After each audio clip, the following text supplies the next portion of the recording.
बिस्मिल्लाहिर्रहमानिर्रहीम। अस्सलाम वालेकुम मेरे प्यारे दोस्तों, उम्मीद करती हूँ आप सब खैरियत से होंगे। आज मैं आप लोगों को बताऊंगी कि हम साग को किस तरह से फ्रीज़र में स्टोर कर सकते हैं।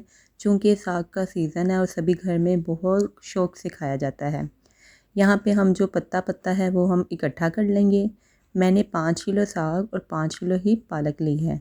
अब हम इसकी कटिंग इस तरीके से कर देंगे। आपने बारीक बारीक कट करना है, मोटा मोटा बिल्कुल कट नहीं करना, क्योंकि इससे क्या, अगर तो कुछ लोग पता क्या करते हैं, मशीन में ही साग को ग्राइंड कर लेते हैं तो वो टेस्ट नहीं आता। जो पहले गोटा देने से आता है ना टेस्ट, वो साग का मशीन में ग्राइंड करने से टेस्ट नहीं आता।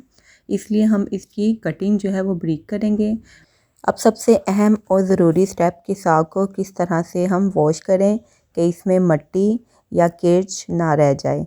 यहाँ पे जी मैंने टप लिया है, एक टोकरी में मैंने जो है वो साग ले लिया है और पालक जो हमने कट की हुई थी।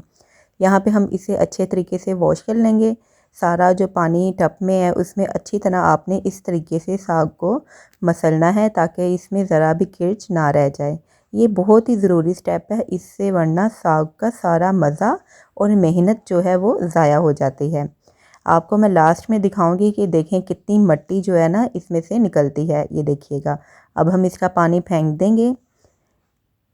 ये देखें कितनी मिट्टी और ये रेत नीचे बैठ जाती है ना। ये तरीका सबसे बेस्ट है, इससे जो है साग में ज़रा भी कीच नहीं रह जाती। यही स्टेप आपने बार बार रिपीट करना है और साथ साथ पानी को गिराते जाना है, साफ़ पानी लेते जाना है। यहाँ पे जी मैंने साग जो है वो पकना रख दिया है। साग में मैंने अभी पानी ऐड नहीं किया, इसे मैंने अपने पानी में ही पकाया है। यहाँ पे हमने हल्की आंच पे रखा है। जैसे जैसे ये नीचे होता गया इसमें मैं और साग शामिल करती जाऊँगी। यहाँ पे मैंने ग्रीन मिर्चें जो हैं वो मैंने तकरीबन यहाँ पे जो है पाव डाल दी हैं ग्राइंड करके।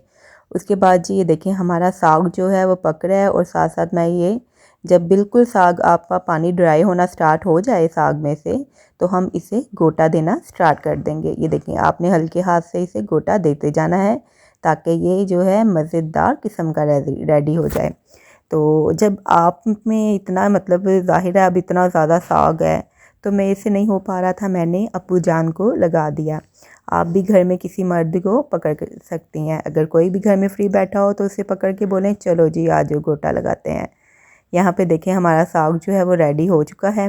इसमें आप चाहें तो नमक भी ऐड कर सकती हैं, मैंने नहीं किया। मैंने पैकेट बना के ऊपर फ्रीज़ कर दिया है। जब खाने का दिल करे एक पैकेट निकालें, तड़का लगाएं और इंजॉय करें। मुझे दुआ में याद रखें। खुदा हाफिज़।